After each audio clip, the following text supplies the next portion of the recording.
Hi guys, welcome back to the Drive Life channel, and in today's video you join me on a beautiful British summer's day. We've got pouring rain, it's August, what else do we expect? We've just got home, we're parked out next to the Jeep. I thought I'd do a video on sort of some wet weather tips for your Volvo. There's quite a few things that Volvo have built into the car that make life easier on days like today. So let's get straight into it. So the first one I think a lot of people don't realise they have is the fact that they have automatic wipers. Now Volvo have taken a slightly different approach to automatic wipers. The fact that you have to turn them on in the first place. Now it's something that I can't get my head around. I can't think why any Volvo engineer would design it this way, but they have, so that's it. So in order to turn your automatic wipers on, it's this button here. It's this one. You'll notice the icon comes up in here. So now this can control everything in terms of speed. Well, that's pretty much it. It controls the speed. It will sense sensors located just up here, and it will sense how much rain is on the windscreen. Now you've got different settings in terms of the sensitivity. I always have it on max because otherwise they never seem to turn on. It's a nightmare. So that's quite a useful one, but like I said, you have to turn it on. I mean, this is a bit of an embarrassing story, but I drove this car for about 2-3 months without realising I had automatic wipers. So I was just using the standard controls. Now something to bear in mind with these automatic wipers is that if you take over manually, you'll see that the icon's gone off there and the light's gone off on the stalk, and put them onto intermediate mode, it cancels the automatic wiping, so you then have full control. A way to clear the windscreen, was I get it set back up? Way to clear the windscreen if you, for some reason the wiper isn't coming on as much as you'd like, or there's like some dirt on your windscreen or something, then you notice they've just got faster because it started raining harder, is one push up. There we go, it's going to stop now just in time for me to do it. One push up will give one wipe without cancelling the automatic wipers. So that's something worth knowing, something I use quite a bit, because sometimes the wipers just take a bit of time to work out what the hell's going on, which is quite frustrating, but that's worth knowing. Otherwise you'll cancel your thing and it's just, yeah, a bit of a faff. Now the next one is to consider on your P3 that you may be leaking a lot of water across the top of the windscreen. Now this is something I've covered at length on the channel in previous videos, so I'm not going to cover it too much, but essentially what happens is these cars, unless, well, if it's the original windscreen, it will leak. There's no if, buts or maybes. It will leak, the windscreen will leak. Volvo do repair it, but will charge you if the windscreen breaks. So it's easier just to replace the windscreen on the insurance. If you've got any stone chips like that, you can just claim on there and that will be covered. Now bear this in mind because the car will get damp inside and you'll have to run your aircon on the whole time. So as you can see, you've got the aircon on. The only reason for that is not because it's too hot and you need to cool the car down, but it does a much better job of dehumidifying the air. So if I turn this off, you pretty quickly start to get fogging on the inside. Now this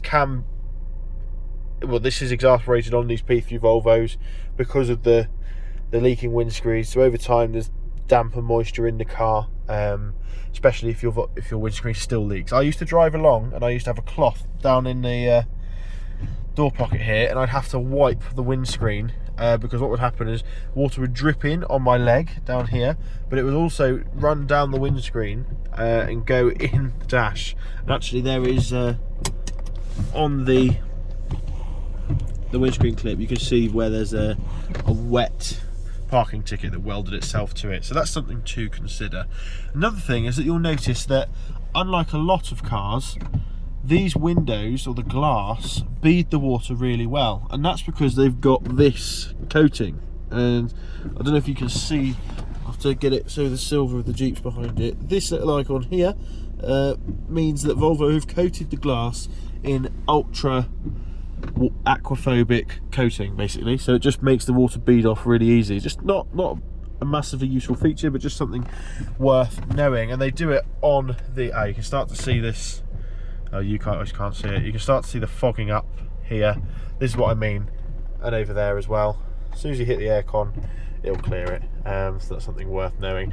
And they've also got it on the mirrors, that coating, and on the windscreen. I don't think this is, oh yeah, it has got it, and yeah, you can just see the icon is down there.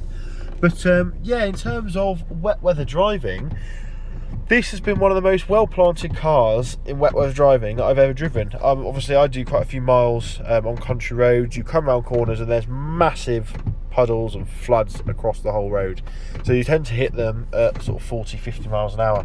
A lot of cars I've had previously, you'd be darting off everywhere and it would just be a nightmare. The Jeep, oh my God, you'd think it would be awesome with those big... the Toyo open country all-terrain tyres. It's absolutely shocking. It's like a death trap in the rain, so bear that in mind. You have to go very slowly, or if you hit any water you just don't have any control of the car at all. But this thing is fantastic. It might be partly down to the Michelin cross climate tyres I've got on here, which obviously have the horizontal tread pattern which disperses the water either side of the tyre. But yeah, it's just flawless, this car in the wet. The wipers, they are a bit noisy. I think that might be more of a user error than anything. I think the wipers I've installed aren't perhaps perfect spec, because they're catching on the side of the windscreen and making a bit of noise, which is frustrating. But they're nice and quiet, they don't squeak, and they do a good job of clearing the windscreen. The only thing I would say, and those of you who watch a YouTube channel called Hubnut would know, there's quite a lack of coverage on the windscreen. You've got just various bits where the wipers don't get to, which again might be to do with the types of wipers I've got on there. But yeah, just something to consider. But yeah, overall guys, it's fantastic. Like I said, the automatic wipers aren't perhaps as sensitive as I'd want, but you know, you can't have it all. But overall, these cars are fantastic in the wet, and obviously because your headlights are always on in a Volvo, you don't have to worry about putting those on as well. So yeah, thanks for watching. Don't forget to like, comment and subscribe. Let me know your thoughts on the P3 Volvos in the wet. There was a couple of people when last time I made a video about this where they said they'd aquaplaned with the cruise control on, so it'll be interesting to know if you guys have had the same experience. Well, now there's barely any rain and they're going mad, which is quite funny. But yeah, let me know your thoughts. Let me know what you like about your Volvo in wet weather. It's just such a lovely, comfy place to be. It's a nice way to get out of the rain and put your heated seats on. I've got the heated seat on waiting for Mrs. DL, who's just locking up the house. And yeah, that's it. So I'll see you next one. Cheers.